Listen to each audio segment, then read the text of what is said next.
எங்களின்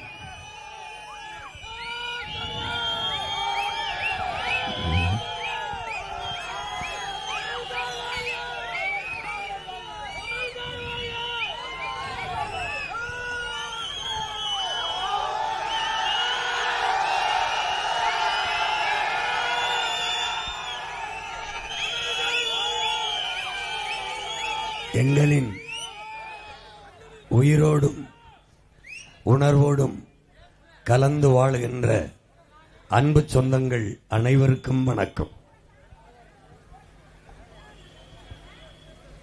நாம் நீண்ட காலமாக இந்த நிலத்தை ஆண்டவர்களால் பிரச்சனைகளை மட்டுமே சுமந்து வாழ்ந்து வருகிறோம். உங்கள் மகன் இந்த களத்திற்கு வந்ததற்கு காரணம், கண்முன்னே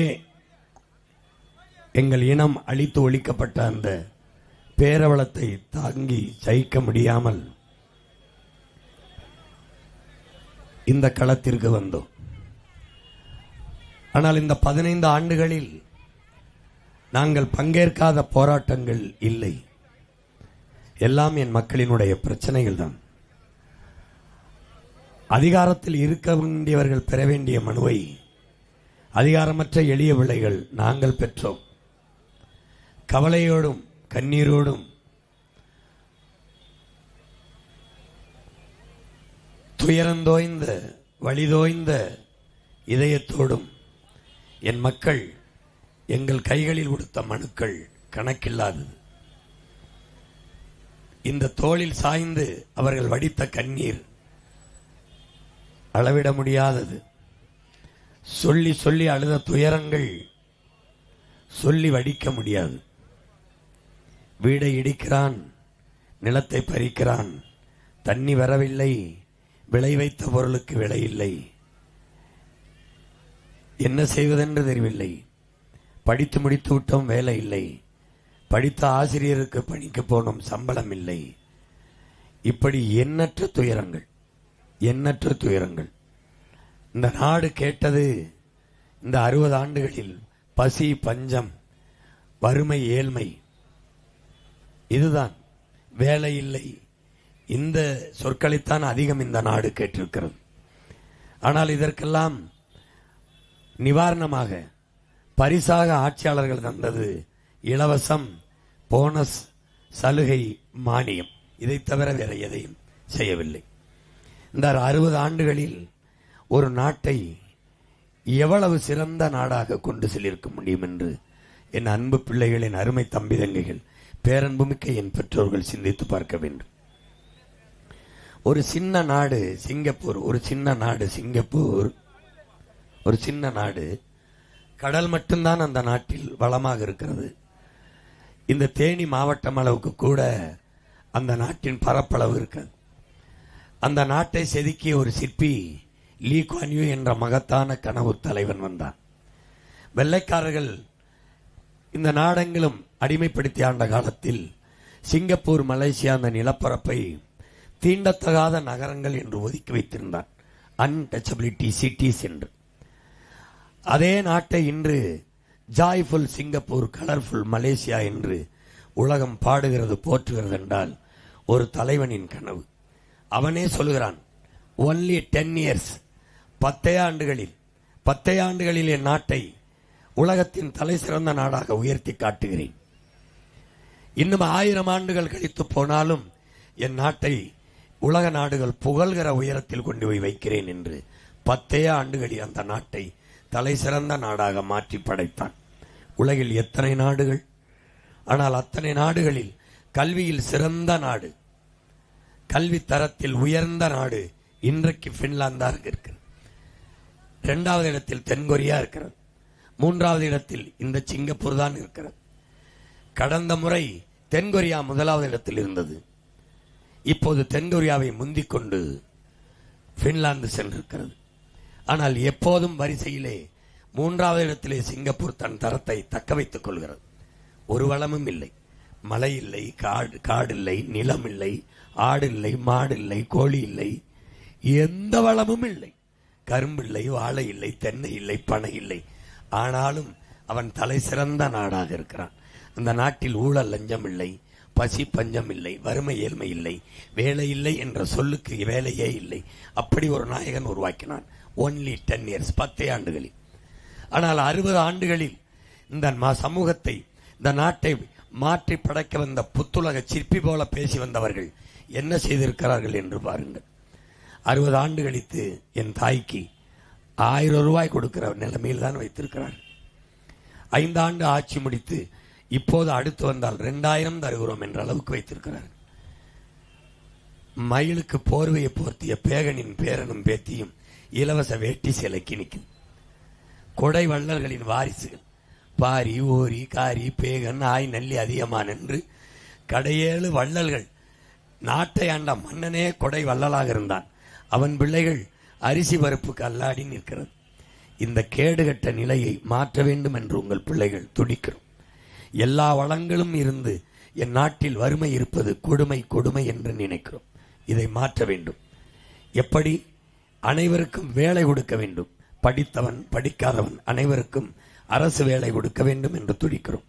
இதே கம்பத்தில், இதே போடியில், இதே தேனியில், இதே குமிழியில், அந்தந்த வாழ்விடங்களில் நிலத்தின் வளத்தை வைத்து அங்கங்கே தொழிற்சாலைகளை தொடங்கி அங்கங்கே வாழ்கிற மக்களுக்கு அரசு பணியை கொடுக்க முடியும், கொடுப்போம் என்கிற உறுதியோடு உங்கள் பிள்ளைகள் இந்த களத்திலே நிற்கிறோம். இங்கே முல்லை பேரியாற்றை பற்றி பேசுங்கள் என்கிறார். பேசிய ஒரே ஒரு மகன் நான் தான் இருக்கிறேன். அதிகாரத்தில் இருக்கிற எவனும் பேசுவதில்லை, பேசப் போவதும் இல்லை.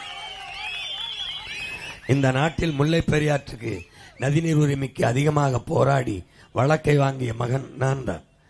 முல்லை பெரியாற்று உரிமையை திமுக பேசுமா, அதிமுக பேசுமா, நீங்கள் வாக்கு செலுத்துக காங்கிரஸ் கம்யூனிஸ்ட் பேசுமா, பாரதிய ஜனதா பேசுமா? பேசாது. காவிரி நதிநீரை பேசுமா? பேசாது. ஏன்? அவன் உங்கள் ஓட்டுக்கானவன், இந்த நாட்டுக்கானவன் அல்ல. அவன் உங்கள் வாக்குக்கானவன், உங்கள் வாழ்க்கைக்கானவன் அல்ல. இதை என்றைக்கு நீங்கள் புரிகிறீர்களோ அன்றுதான் இந்த நாடு மாறும், உருப்படும். நீங்கள் வாருங்கள், முல்லை பேரியாற்று அணையிலே உரிய நீரை நமக்கு தர மறுக்கிறது கேரளா. ஆனால் நம்முடைய நிலத்தின் வளத்தை வெட்டி எடுத்துக்கொண்டு போகிறது. இங்கே வெட்டப்படுகிற மலை எங்கே போகிறது? தருமபுரி, கிருஷ்ணகிரியில் வெட்டப்படுகிற மலை கர்நாடகாவுக்கு. அவன் காவிரியில் தண்ணி தர மாட்டேங்கிறான். நம் தாயின், பூமி தாயின் மாறை அறுத்துக்கொண்டு கற்களாக மணலாக கொண்டு போகிறான். முல்லை பேரியாற்றில் அவர்கள் தண்ணி தர மறுக்கிறார்கள். இங்கே நம்முடைய மலையை, மேற்கு தொடர்ச்சி மலையை வெட்டி கொண்டு போய் அவர்கள் மணலாகவும் கற்களாகவும் பயன்படுத்தி அவர்கள் அந்த மண்ணின் கட்டட பணிக்கு, சாலை போடுதல், மற்ற பணிகளுக்கு பயன்படுத்துகிறார்கள். நம் வளத்தை எடுத்துக்கொண்டு போய் அவர்கள் நம்மை அந்த நாட்டிலிருந்து நமக்கு தருவது மருத்துவ கழிவு, காய்கறி கழிவு, இந்த மாதிரி ஆடு மாட்டு கழிவுகளை கொண்டு வந்து, கறிக்கடை கழிவுகளை கொண்டு நமது நிலத்தில் கொட்டுகிறார்கள். நமது வளத்தை கொள்ளையடித்து கொண்டு போய்விட்டு அவர்களின் குப்பையை கொட்டுகிற குப்பை நிம்மையடாக நம் நாட்டை மாற்றுகிறார்கள். இது இந்த ஆட்சியாளர்களுக்கு, திமுக அதிமுக ஆட்சியாளர்களுக்கு தெரியாதா? தெரியும். அவர்கள் பேசுவார்களா? பேச மாட்டார்கள். எப்படி பேசுவார்கள்? இங்க இருந்து இந்த காங்கிரஸோட கூட்டணி வைத்திருக்கிறது திமுக. காங்கிரஸ் முல்லை பெரியார் என்ற பெயரை உச்சரிக்குமா? உச்சரித்தால் அந்த தேர்தலில் அங்கே காங்கிரஸ் தோற்கும். காவிரி நதிநீர் என்று காங்கிரஸ், பாரதிய ஜனதா உச்சரிக்குமா? உச்சரிக்காது. ஏன்? கர்நாடக தேர்தலில் தோற்கும். ஆனால் இவர்கள் இந்தியா என்று பேசுவார்கள், இந்திய ஒருமைப்பாடு என்று பேசுவார்கள், தேச ஒற்றுமை என்று பேசுவார்கள், நாட்டு பற்று என்று பேசுவார்கள், நாட்டு நலம் என்று பேசுவார்கள். ஆனால் கர்நாடகா என்று வரும்போது கன்னட கட்சியாக மாறுவார்கள். கேரளா என்று வரும்போது கேரள மாநில கட்சியாக மாறுவார்கள். அப்போது இந்தியாவை விட்டுவிட்டு கர்நாடக கட்சி கேரள கட்சியாக இருந்து கேரள மக்கள் கர்நாடக மக்களின் நலனை பேசுவார்கள். ஆனால் மாநில மக்களின் உரிமை, மாநில நலன் என்று வந்த திராவிட கட்சிகள் திமுக அதிமுக இந்திய நலனை பேசும், மாநில நலனை பேசாது. இதுதான் கொடுமை. ஒரு சொட்டு தண்ணீர் தமிழர்களுக்கு, தமிழ்நாட்டுக்கு தர முடியாது என்று கன்னடர்கள் சொல்லுகிறார்கள். அந்த நாட்டின் முதலமைச்சர் அப்ப ஒரு சீட்டு, உனக்கு ஒரு சீட்டு, உன்னோட கூட்டும் இல்லை, உனக்கு ஒரு சீட்டும் இல்லை என்று இந்த நாட்டு கட்சிகள் சொல்லியிருக்க வேண்டுமா வேண்டாமா? சொல்லவில்லை.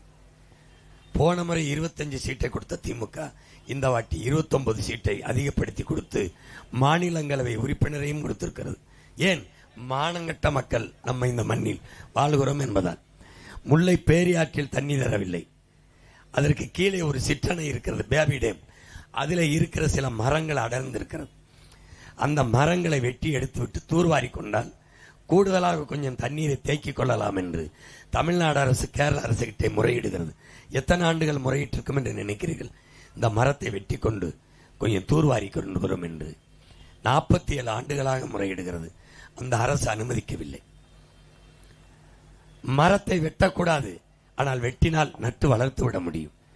வெட்டினால் நட்டு வளர்த்து விடுகிற மரத்தையே வெட்ட அனுமதிக்காத கேரள அரசு என் வெட்டினால் வளர்க்கவே முடியாது இயற்கையின் அரும்பெருங்குடை மலையை கன்னியாகுமரியிலிருந்தும் இங்கே தேனி கம்பம் இந்த பகுதியிலிருந்தும் வெட்டி எடுத்துக்கொண்டு போகிறது என்றால் அறிவு சமூகம் இது எப்படி சகித்துக் கொள்கிறது? வெட்டி எடுத்துக்கொண்டு போக இந்த ஆட்சியாளர்கள், இந்த திமுக அதிமுக அரசுகள் அனுமதிக்குது என்றால் அந்த அரசுகளை நிறுவவே நீங்கள் வாக்கு செலுத்துகிறீர்கள் என்றால் நாங்கள் என்ன செய்வது என்று நீங்கள் தான் யோசித்து பார்க்க வேண்டும். உங்கள் வயிற்றில் பிறந்ததை தவிர, உங்கள் உடன் பிறந்ததை தவிர நாங்கள் ஒரு தவறும் செய்யவில்லை. நாங்கள் வாழ்வதற்கு கோடி கோடியாக பணம் கேட்கவில்லை, குடிக்க கொஞ்சம் தண்ணி. தங்கம் கேட்கவில்லை, தண்ணி தான் கேட்கிறோம். பணம் கேட்கவில்லை, பசிக்கும் போது சாப்பிடுகிற சோறை நஞ்சில்லாமல் தாங்க சொல்கிறோம். சுவாசிக்கிற காற்றை விஷமில்லாது நஞ்சில்லாது தூய காற்றை சுவாசிக்க வாய்ப்பு தாருங்கள் என்று சொல்கிறோம். கந்தக தூசியை சுவாசித்துக் கொண்டிருக்கிறோம். கார்களும் நச்சு ஆலைகளும் வெளியிடுகிற நச்சு புகையை சுவாசித்து பிறக்கிற குழந்தையை புற்றுநோயோடு பிறக்கிற பேரளவு அவலத்தில் என் நாடு நின்று கொண்டிருக்கிறது. அதைத்தான் நாங்கள் கேட்கிறோம். சொத்தை வைத்து போக வேண்டாம், சாப்பிடுகிற சோத்தை நஞ்சில்லாமல் வைத்துவிட்டு போங்கள். தங்கம் வேண்டாம், தண்ணி தாருங்கள். இதைத்தான் நாங்கள் கேட்கிறோம். நீங்கள் வாக்கு செலுத்துகிறது யாருக்கு, எதற்காக செலுத்துகிறோம் என்று ஒரு நொடி யோசித்து பார்த்து செலுத்துங்கள். இத்தனை ஆண்டுகள் ஓட்டை போட்டீர்களே, இந்த நாட்டை அவர்கள் என்ன நிலையில் வைத்திருக்கிறார்கள் என்று சிந்தித்து பார்த்துங்கள். மாற்றி மாற்றி வாக்கு செலுத்தி உங்கள் வாழ்க்கை நிலையில் என்ன மாறுதலை கண்டீர்கள் என்று யோசிச்சு பாருங்கள். அதே வறுமை ஏழ்மையில் தான் இருக்கிறீர்கள். அதே ஏழ்மைதான். 1000 ரூபாய் வாங்கினீர்கள் மகளிர், இந்த முறை 2000 தருகிறேன் என்கிறார்கள். ஏன், என்னானது? 1000 ரூபாய் இருந்து 2000 ரூபாய் வாங்குற வறுமை வளர்ந்திருக்கிறது. அவ்வளவுதான். நாட்டின் கடன் 10.5 லட்சம் கோடி. ஏன் நாட்டுக்கு 10.5 லட்சம் கோடி கடன் வந்தது என்று யாராவது ஒருவர் திமுக அதிமுக தலைவர்களை பார்த்து கேளுங்கள். இந்த கடனை வாங்கி நீங்கள் அந்த நாட்டுக்கு செய்த ஒரே ஒரு நல்லதை சொல்லுங்கள் என்று சொல்லுங்கள். கல்வியை தரம் உயர்த்தி கொடுத்தீர்களா? இல்ல மருத்துவத்தை தரம் உயர்த்தி தந்தீர்களா?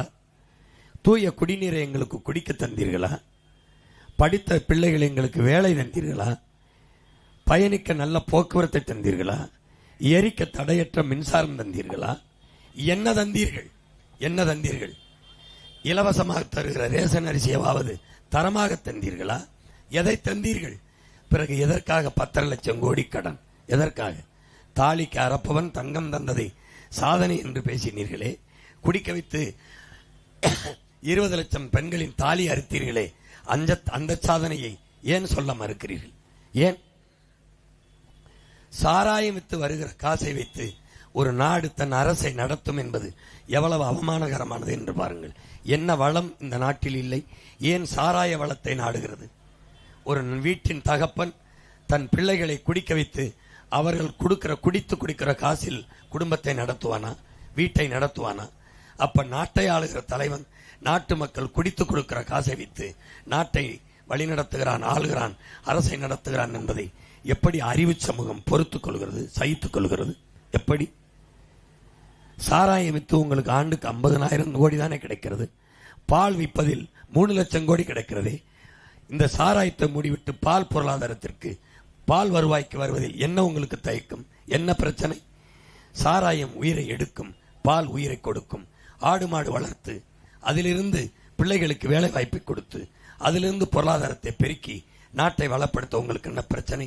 டென்மார்க், பிரேசில், ஆஸ்திரேலியா இந்த நாடுகளெல்லாம் பால் வளத்தை வைத்துக் கொண்டு சிறப்பாக வாழவில்லையா? நாட்டின் பிரதமர் பேசியது நீங்கள் கேட்கவில்லையா? நான் உங்கள் மகன் போட்டு காட்டினே, திருவெளிபுத்தூரில் போட்டு காட்டியிருக்கிறேன். வலையொலியில் இருக்கிறது. திருவெளிபுத்தூர் சீமான் ஸ்பீச்சில் போடுங்கள், வலையொலியில் வருகிறது. பால் பொருளாதாரம் எவ்வளவு இருக்கிறது என்று பாருங்கள். பிரதம அமைச்சர் பேசுகிறார், பால் நாளிலே பேசுகிறார். மிகப்பெரிய சந்தை இருக்கிறது பாலுக்கு, பாலிலேயே நம் தற்சார்பு பொருளாதாரத்தை அடையலாம் என்று. ஏன் மாடு வளர்ப்பதில், ஆடு வளர்ப்பதில் உங்களுக்கு அவ்வளவு தயக்கம்? ஏன்? பால் சாப்பிடலாம், தயிர் மோர் சாப்பிடலாம், நெய் வெண்ணெய் சாப்பிடலாம். மாடு வளர்ப்பது அவமானம் என்றால் அறிஞர்கள் எல்லாம் சொல்லுவதை நீங்கள் அறியவில்லையா? ஆடு மாடுகள் அல்ல, மொபைல் பேங்க், நடமாடும் வங்கி, நடமாடும் பேங்க் என்கிறானே, அதை நீங்கள் படிக்கவில்லையா? எதை உங்கள் கல்வி கற்றுக் கொடுத்தது? மழை இல்லாத நிலம் பாலைவனமாகிவிடும், மழை இல்லை என்றால் மழைப்பொழிவை பெற முடியாது என்பதை உங்கள் கல்வி கற்றுக் கொடுக்கவில்லையா? மரம் உயிர், மரம் மண்ணின் வரம், வளர்ப்பதே மனித அறம் என்பதை படிக்கவில்லையா? நீங்கள் சுவாசிக்கிற காற்றை தருகிற ஒரு உன்னதமான தொழிற்சாலை இந்த மரங்கள் தான் என்பதை நீங்கள் அறியவில்லையா? எதை தான் கற்றீர்கள்? எப்போதுதான் இவற்றையெல்லாம் கற்பீர்கள்? எல்லாவற்றையும் நல்லதைத்தானே செய்வீர்கள். ஒரு பொண்ணுக்கு மாப்பிள்ளை பார்த்தால் நல்ல மாப்பிள்ளை என்கிறீர்கள், பையனுக்கு பொண்ணு பார்த்தால் நல்ல பொண்ணு என்று தேடுகிறீர்கள், சாப்பிட போனால் நல்ல கடை என்கிறீர்கள், துணி எடுக்க போனால் நல்ல கடையை தேடுகிறீர்கள், தங்கம் வாங்க போனால் நல்ல தங்கத்தை நல்ல கடையை தேடுகிறீர்கள், எல்லாவற்றிலும் நல்லதை தேடுகிறீர்கள். எல்லாம் சரியா இருக்க வேண்டும் என்கிறீர்கள். மாடு வாங்க போனால் நல்ல மாடு, ஆடு வாங்க போனால் நல்ல ஆடு, சைக்கிள் வாங்க போனால் நல்ல சைக்கிள், மோட்டர் பைக் வாங்க போனால் நல்ல மோட்டர் பைக்கு, கார் வாங்க போனால் நல்ல காரு, எல்லாவற்றிலும் நல்லது. ஆனால் நாட்டை ஆளுகிற தலைவனில் மட்டும் கேடு கட்டவன், திருடன், அயோக்கிய பயல், அவனை எப்படி உங்களால் தேர்வு செய்ய முடிகிறது? எப்படி? எத்தனை காலத்துக்கு இந்த தவறை செய்வீர்கள்? எத்தனை காலத்திற்கு? எத்தனை காலத்திற்கு? எத்தனை காலத்திற்கு? எல்லாம் சரியா இருக்கான்னு என்று பார்த்து செய்த நீங்கள் ஏன் இவ்வளவு தவறை செய்கிறீர்கள்? எது ஒன்றிலுமே புதை தேடுகிறீர்கள். கார் நியூ மாடல் என்கிறீர்கள், செல்போன் நியூ மாடல் என்கிறீர்கள், பேனா நியூ புது மாடல் என்கிறீர்கள். எல்லாம் புதுசு, சட்டை புதுசு, செருப்பு புதுசு, எல்லாம் புதுசு. ஆனா 60 ஆண்டுகளாக ஆதார பழசு. காயிலாங்கடையில் போட வேண்டிய 2 பழசு இந்த உதயசூரியன், இந்த ரெட்டலை, இந்த காங்கிரஸ், இந்த தாமரை, இந்த தரித்திரம் பிடிச்ச இத்து உத்து போன இந்த சனியங்களை எத்தனை ஆண்டு கட்டி பிடிச்சு அழுவீர்கள்? எத்தனை ஆண்டு கட்டி பிடிச்சு? எல்லாத்திலையும் புதுசு வேணும். இதுல மட்டும் ஆதார பழசை. அதே உதயசூரியன் இல்ல, பெருமை மயிர் வேற. நான் நான் பரம்பரையா எங்க கிட்ட முறுக்கி காட்டுறது, 2 வீரனை உள்ள போட்டுறது, போட்டு நானெல்லாம் பரம்பரையா திமுக திருட்டு பய பரம்பரை, மலைய மணலை அள்ளி வித்த பரம்பரை, சாராயங்கச்சி அக்கா தங்கச்சி தாலி எடுத்த பரம்பரை, திருவாரூர்ல வரும்போது திருட்டு ரயில் ஏறி வந்த திருட்டு பரம்பரை. நான் யார் தெரியுமாடா? சேர சோழ பாண்டிய பரம்பரை, வள்ளல் பரம்பரை. பாரி ஓரி காரி ஆரி ஆய் நல்லி பேய் ஆய் அதிகமான என்று கடையல் வள்ளல்களின் வாரிசுகள் நாங்கள். பிச்சை எடுக்க வந்த பையன் இப்ப எங்களுக்கு பிச்சை போடுற நிலைமை ஆயிப்போச்சு. இப்படி கொடுத்து கொண்டிருந்தவன் இப்படி ஏந்திக்கிட்டு இருக்கேன். Mixie, grinder, fridge 2000 3000.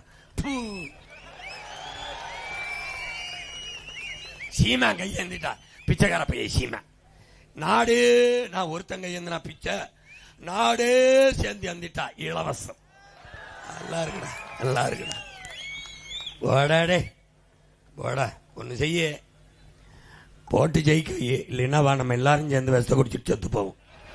அப்படின்னா என்னை மட்டும் கூட்டிட்டு போய் கத்த முடியல, சாப்பிடவானேன்னு வீட்டில் சோத்துல வச்சு கொண்டு நிம்மதியா செத்து போறேன். உங்களோட கத்தி மாரடிக்க முடியல. 15 ஆண்டுகளா இந்த கூட்டத்துக்கிட்ட கத்துனதுக்கு, இந்த இனத்துக்கிட்ட சுடுகாட்டில் போய் கத்திருந்தாலும் 10 பணத்தை எழுப்பியிருக்கலாம். பாவம் இந்த பையன் ரொம்ப நாளா கத்துறான்னு 4 பணம் மாதிரி. ஏன் தம்பி சீமான் உனக்கு என்ன பிரச்சனைன்னு கேட்டிருக்கு.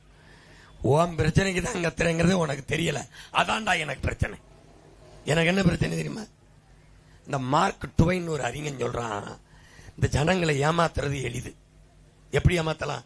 Mixie, grinder 2000 2500. தாலிக்கு வருபவன் அன்னபூர்ணி சூப்பர் 6 சிலிண்டர், அது 3 சிலிண்டர், எல்லாம் ஏமாத்தலாம். இப்ப நான் ஏமாத்திரம் பாரு, வீட்டுக்கு ஒரு ஹெலிகாப்டர். ஆறு படிக்கிறியடா, உற்சாகத்தில் கைதிட்டியா. ஒவ்வொரு பெண்ணுக்கும் ஒவ்வொரு கிலோ தங்கம், புதிதாக திருமணமாகிற பெண்களுக்கு 1 கிலோ வைரம், மாப்பிள்ளையும் பொண்ணும் விரும்பிய நாட்டிற்கு தேனிலவு பயணம், ஹனிமூன் போகலாம், அரசை ஏற்பாடு செய்யும். தனி விமானத்தில் இந்த டிவிக்கு தலைவர் வரும் மாதிரி தனித்தனி விமானத்தில் சாப்பிட்டு அனுப்பி எப்படி எப்படி இப்படி சொல்லி ஏமாற்ற முடியும், என்னால ஏமாற்ற முடியும். அவன் என்ன சொல்றான், மக்களை ஏமாத்துவது எளிது, ஆனால் அந்த மக்களிடத்தில் நீங்கள் ஏமாற்றப்படுகிறீர்கள் என்று உணர்த்துவது கடினம்ங்கிறான். 15 ஆண்டுகளா உணர்த்துறேன், இன்னும் நீ புரிஞ்சுக்கல. நான் உன்ட்ட ஒன்று கேட்கிறேன், எனக்கு பதில் சொல்லணும். உன் வீட்டில் நான் ஒரு 5 லட்ச ரூபாய் திருடிட்டேன். அம்மா உங்க வீட்டில் 5 லட்ச ரூபாய் திருடிட்டேன், அதுல இருந்தாங்க உங்க பங்கு 5000 கொடுத்தா நீ வாங்குவியா, விளக்கமாறு செருப்பு கொண்டு அடிப்பியா? அடிப்ப. அந்த வீட்டில் நாட்டில் திருடுனதானே உனக்கு 5000 வங்கியில போட்டான். நீ அதை எப்படி வாங்கிக்கிட்டு விளக்கமாறு செருப்பு இல்லாம திர்ற, வெக்கமானம் இல்லாம திர்ற? எப்படி திர்ற? எப்படி திர்ற? இப்ப ஓட்டுக்கு 2000 கொடுக்குறான். இப்போ திருப்பி வந்து நான் திருட போறேன், அதுக்கு முன்பணம் டோக்கன் அட்வான்ஸ் இருந்தாங்க, அதான் அந்த 2000. போன தடவை திருடினதுல பங்கு வந்துருச்சு, இப்ப திருட போறதுக்கான அட்வான்ஸ் பணம் இப்ப வருது. ஆம்புலன்ஸ் பணம் போகுதுன்னு நினைச்சா ஆம்புலன்ஸ்ல அது பணம் போகுது. இந்த பறக்கும் படைன்னு ஒரு பாலா போன படை, ஓட்டுக்கு 1 ரூபா கொடுக்க மாட்டேன்னு தெரிஞ்சு, என்கிட்ட காசு இல்ல, என் மக்கள் உண்டியல் கொடுக்கறாங்க காசுன்னு தெரிஞ்சும் என்னே தெருன்னு ஐயா.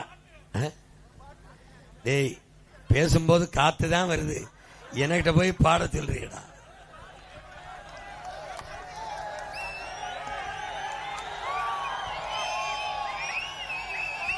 மாத்தி மாத்தி வாக்கு செலுத்தி, மாத்தி மாத்தி வாக்கு செலுத்தி வாழ்க்கை நில மாறலையே. என்ன சொல்லி ஏது சொல்லி மண்டையில ஏறலையே. கற்றறிவும் பட்டறிவும் எங்கேதான் போச்சு, என்னோட மக்களுக்கு என்னதாச்சு? ஐயோ என்னோட மக்களுக்கு என்னதாச்சு? நாடாண்ட வம்சமீது நாதியற்று நிக்கிதையா, பாடா பாராண்ட பரம்பரைதான் பரிதவிச்சு கிடக்குதையா.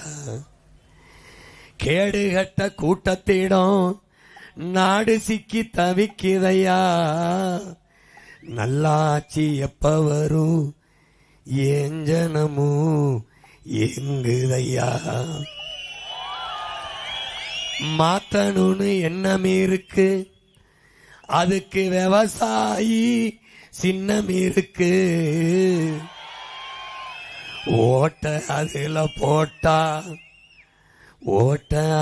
போட்டா இந்த அநியாயம் முடியும். நல்ல அதிகால விடியும், நல்ல அதிகால விடியும்.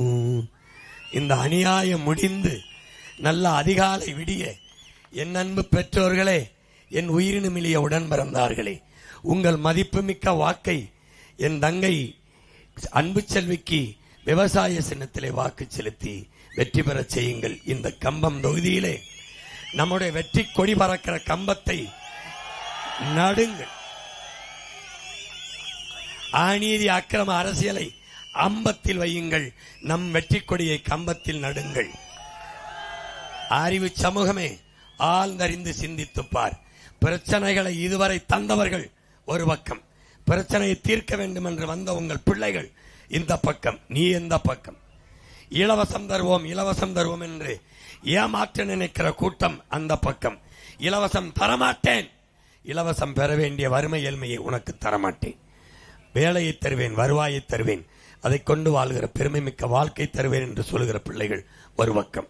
ஓட்டுக்கு காசு, பணத்துக்கு வாக்கு, இனத்துக்கு தூக்கு, நோட்டுக்கு ஓட்டு, நாட்டுக்கு வேட்டு எங்கள் கோட்பாடு. வாக்குக்கு பணம் கொடுக்கிற இடத்தில் ஜனநாயகம் செத்து பணநாயகம் பிறந்து விடுகிறது. அங்கே மக்கள் சேவை செத்து முதலீட்டாளனின் லாப தேவை பிறந்து விடுகிறது. அதனால் வாக்குக்கு பணம் தர மாட்டோம், ஆனால் சிறந்த வாழ்க்கையை உங்களுக்கு தருவோம் என்று சொல்லுகிற பிள்ளைகள் ஒரு பக்கம். இந்த ரெண்டு பக்கங்களுக்குத்தான் போட்டி. இதில் என் அன்பு சொந்தங்கள், என் அருமை உடன் பிறந்தார்கள், நீங்கள் எந்த பக்கம் நிற்கப் போகிறீர்கள் என்பதை உணர்ந்து ஆய்ந்து தெளிந்து அறிந்து 23ஆம் தேதி வாக்கை செலுத்துங்கள். வாக்கை செலுத்துகிற போது உங்கள் பிள்ளைகள், பேர பிள்ளைகள், அவர்கள் முகத்தை பார்த்து விட்டு செல்லுங்கள். எந்த சின்னத்துக்கு வாக்கு செலுத்தினால் அவர்கள் எதிர்காலம் சிறப்பாக இருக்கும் என்று யோசித்து பார்த்து வாக்கை செலுத்துங்கள். நீங்கள் உணவருந்தி விட்டுத்தான் செல்வீர்கள். உணவை உங்களுக்கு அளித்த உழவர் கொடியோனை நன்றி என்று உங்கள் நெஞ்சத்தில் எண்ணத்தில் நினைத்து கொண்டு செல்லுங்கள். நீங்கள் நினைத்து கொண்டு போற சின்னம், முதல் பெட்டியிலே என்னுடைய தங்கையின் சின்னம், விவசாயி சின்னம் இருக்கும். விவசாயி வேற யாரோ என்று தேடாதீர்கள். உங்கள் உடன் பிறந்தவன், உங்கள் மகன் சீமான் தான் இந்த கலப்பையை தூக்கி கொண்டு நிற்கிறார். இயேசுபிரான் சிலுவையை சுமந்தார் உலக மக்களின் பாவத்தை போக்க. உங்கள் மகன் இந்த கலப்பையை சுமக்கிறேன், என் மக்களின் பசியை போக்க. அறிவு சமூகமே, ஆன்றோர்களும் சான்றோர்களும் நிறைந்த தமிழ் பேரினத்தின் பிள்ளைகளே, கற்றறிந்த இளைய தலைமுறை பிள்ளைகளே, உங்கள் எதிர்காலத்திலே நீங்களே எழுத உங்கள் ஒற்றை விரலுக்கு வாய்ப்பு தருகிறது வரலாறு. அந்த வரலாற்றை அந்த வாய்ப்பை பயன்படுத்தி புதிய ஒரு வரலாற்றை படையுங்கள். புரட்சி என்பது ஒரு தலையில் மாற்றம். மாற்றம் என்பது சொல் அல்ல, செயல். மாறுவோம், மாற்றுவோம். இது மாற்றத்திற்கான எளிய மக்களின் புரட்சி. புரட்சி என்பது எப்போதும் வெல்லும். நம் பற்றி அதை சொல்லும். நம் இலக்கு ஒன்றுதான், இனத்தின் விடுதலை. இனம் ஒன்றாவும், இலக்கை வென்றாவும். தமிழ் தாய் வாழ்க, தலைவர் பிரபாகரன் வாழ்க. என் தங்கை அன்பு செல்வி கம்பம் சட்டமன்ற தொகுதியில் வெல்க, வெல்க, வெல்க. நன்றி, வணக்கம். நாம் தமிழர்.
நீ உருமி காட்டடா, உருமும் புலியாய் நீ உறுதி காட்டடா.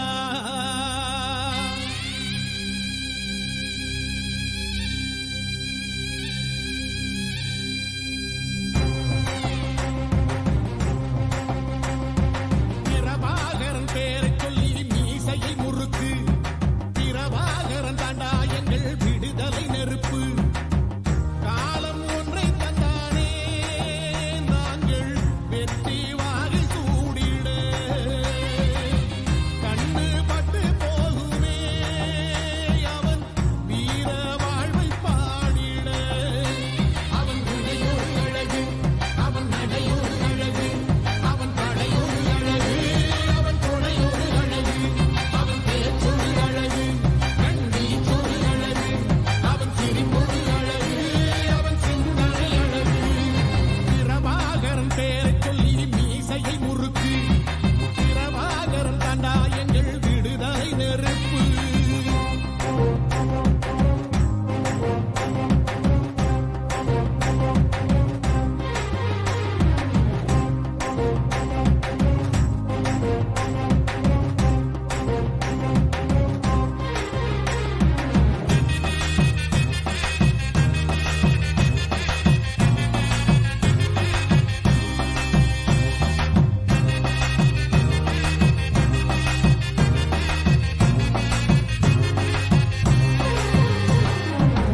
யோகங்கள் எத்தனையோ கண்டிருப்பான் தலைவன், துன்பங்கள் எத்தனையோ கடந்திருப்பான் தலைவன்.